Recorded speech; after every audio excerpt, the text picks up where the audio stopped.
Good morning mga kasari-sari. Kamusta po kayo? Kamusta ang inyong araw ngayon? Sana sa pagsisimula natin ngayon maging maganda ang ating benta. Yan ang wish ko mga kasari sa ating lahat ng mga may tindahan.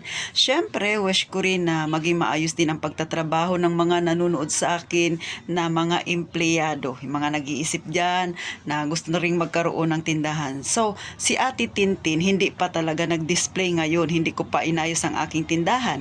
Bakit? Dahil gusto kong ipakita sa inyong mga kasari ano ang itsura ng tindahan ni Ate Tintin kapag gabi. O, di ba kasi sabi ko nga sa inyo sa mga nauna kong vlog, nililigpit ko yung mga noodles ko. So, ipakita ko sa inyo kung gaano siya kagulo kapag hindi ko pa na i-display mga kasari. So, ito yung realidad ha. Walang arte-arte, walang cut-cut ito mga kasari. So, ganyan. So, kung makikita ninyo, nakakarton siya. Tapos nilalagyan ko ng pabigat. Kasi nga, syempre, yung mga daga, yun ang iniiwasan natin. Yung mga bubwet, yung mga maliliit na daga. Kasi nga, wala naman tayong alagang pusa. Kasi syempre yung pusa mas mainam sana. Kaya lang wala namang naliligaw dito sa akin na pusa mga kasari. So ganun po. Kaya tiyaga-tiyaga tayo na ilagay sa karton para hindi siya pasukin ng daga. So kung makikita ninyo, ganyan ang itsura. Tapos nakikita nyo ba yan yung may kulay pink na yan? Yan yung aking lagayan ng gamot. So ipapakita ko sa inyo. So ito, may takip siya. Pagka umaga, tinatanggal ko lang yan mga kasari. Kasi nga, na-experience ko na, ultimo yung gamot, binubutasan ng bubwit, diba? Ang mahal-mahal ng gamot, pinipili pa naman nila yung medyo mamahalin yung, medical na, yung ibuprofen na 400, ang mahal-mahal nun. Tapos bubutasan lang, hindi mo na maibibenta kay customer. Next, ano pa yung mga nakasabit ko? Di ba? Ganyan. Ito mga chichirya na yan, nakalagay yan sa labas. Naka-display yan sa labas. So, pagkagabi, nakaganyan siya, nakahang. Maliban pa dyan, tinan nyo ito yan. Lahat ng pwedeng ihang. So, yan mga kasari, di ba? Nakahang din yan. Kasi, number one, ayokong mabutasan niya ng mababait. Ganon, ultimo yung tuyo, mga kasari, di ba? Yan. Yan, yung tuyo na yan, nakasabit yan. Sabi ko nga sa inyo, lahat ng pwede nilang ngat-ngatin na maaamoy nila na medyo mabango sa kanilang pang-amoy, ay isinasabit ko yan mga kasari. Next, ano pa ba? Ano pa bang itsura ng tindahan ni Ate Tintin? Di ba? Ganyan. Nakasabit-sabit yan siya pagkagulo-gulo. Kasari ha, ipinapakita ko ang itsura ng aking tindahan. So kung makikita ninyo, walang laman yung stante doon, di ba? Dahil yan yung aking lagayan ng mga noodles. So ngayon pa lang ako mag-aayos ng aking tindahan. So ganyan ang aking tindahan pagka sa gabi, yung pinupunpun ko na yung mga chichirya ko sa labas, sinasabit ko na siya, sinasalansan ko. Pagkagabi magulo ang aking tindahan. Yung siyempre, hindi lang yung nakaayos lang yung ganito. Pero, pagkatapos ko nito, mag-aayos na ako ng tindahan. Pakita ko rin sa inyo. Ultimo, itong lagayan ng, ano ito? Kape. Ayan, di ba? Nakalagay siya sa planggana. Tapos tinatakpan ko ng isang planggana. Yan yung aking mga nire-refill. Nilalagay ko sa lagayan para hindi na ako akyat ng akyat dito. Kasi nga medyo mataas. So, meron akong mga nakapilas-pilas na. Pero pagkagabi, nililigpit ko rin yan.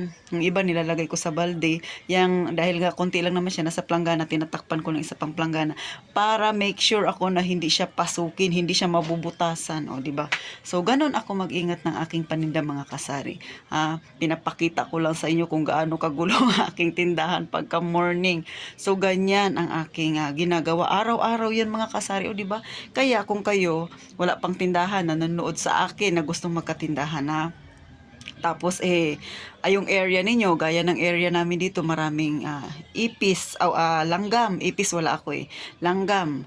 Tapos yung malanggam siya, ganyan. Lagi, tinan mo, may mga chok-chok pa kayo nakikita dyan sa gilid mga kasari.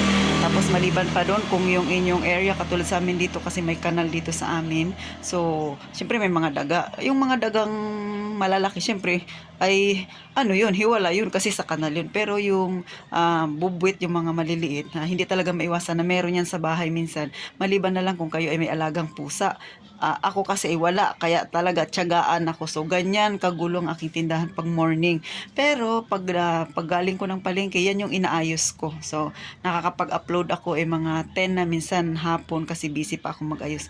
So araw-araw yan yung hinaharap ko, display, pagkagabi tanggal, tatanggalin mo na naman, diba, ilalagay mo na naman sa karton, pasipagan, patyagaan po talaga. Pero syempre yan ang buhay natin, yan yung pinili natin na na gawin. Tsaka kapag ikaw ay may-ari talaga ng tindahan, sinisigurado mo na yung iyong mga paninda ay hindi mabubutasan. Tsaka syempre, bibilhin ni customer, pag may butas yan, ibabalik yan sa'yo, o di lugi ka na. So, ganon mga kasari ang aking ginagawa ha. Every morning, walang palya. O simula nang ako'y nagtindahan, ganyan talaga ang itsura mga kasari. Pero syempre, mag-aayos tayo ng tindahan. O, minsan nakakapagod din kasi katulad nito, di ba, magulo pa siya. Tapos magluluto pa ako ng siomay. So, ang ginagawa ko minsan, pagka may pasok kasi, ang siomay ko, nag-start ako magluto, alas 10 na. Kasi nga para tanghalian, ganun kasi yung iba ginagawang pangulam. Pero pagka Sabado, Linggo, walang pasok ang mga estudyante o kaya ay holiday, maaga pa lang nagluluto na ako ng siomay kasi maraming bumibili sa umaga. So ganun ka maraming ginagawa, ganun ka kung sa Bisaya pa sa amin, makuti, o di ba, marami kang ang bubuting tingin tuwing umaga. Pero normal yan mga kasari. So naririnig ninyo, maingay na yung paligid ko kasi nagmamadali na yung mga tao kasi papasok sa school. Yung iba ihahatid, kaya maraming motor na padaan-daan dito sa harapan ng tindahan ko. So thank you mga kasari. Thank you sa inyong panonood. Sana po huwag kayong magsawa kay Ate Tintin sa pagmumukha ni Ate Tintin na panoorin ang aking maliit na channel. Kasi syempre gusto ko ring makatulong. Sana may natutunan kayo kay Ate Tintin ha. At saka please, palike na lang tsaka subscribe mga kasari ha. Nanonood naman na kayo. Kung hindi po kayo masyadong busy, paki-share na lang mga kasari. Nakikisuyo sa inyo ang inyong Ate Tintin. O, di ba? Lagi nakangiti si Ate Tintin kasi gusto ko good vibes lang tayo mga kasari. At saka gumaan ang loob ninyo habang nanonood tayo. O, di ba? At saka syempre, para ma-inspire dyan yung iba na despite na marami kang ginagawa sa buhay, na busy ka sa tindahan, kaya mo pa rin ngumiti. Ngitian lang natin yan mga kasari. Kasi pag sisimango tayo, ganon pa rin naman, di ba? Dadagdag lang yung kulubot. Kaya syempre ngiti lang tayo mga kasari, makaka-attract tayo ng good vibes at saka positivity, di ba? Nag-English na si Ate Tintin. So thank you muli mga kasari ha. At saka syempre sana idumami pa tayo, wish ko lang mga kasari, para marami tayong matulungan, lalo na yung mga wala pang tindahan dyan, makatulong ako sa kanila, magkaroon sila ng kaunting idea sa kung gaano ba kabisi ang may tindahan at ano ba ang ginagawa ng may tindahan. Siguro sa mga medyo malalaki na ang tindahan, tsaka yung may mga estante na talaga na yung pinapagawa, mga glass, ay hindi sila ganun kapagod kumpara sa sari-sari store na kagaya sa akin. Kasi ako, panay karton pa lang yung nilalagyan ko. So, tiis-tiis tayo dahil ito yung realidad ng mga taong kagaya ko na ang buhay ay nasa masa. Pero hindi ako nahihiyang ipakita sa inyo mga kasari. Kasi totoo naman talaga ha.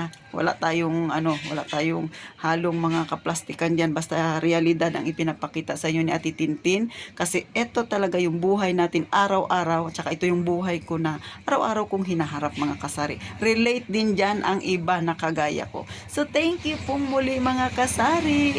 Sana mag-iingat kayong palagi mga kasari.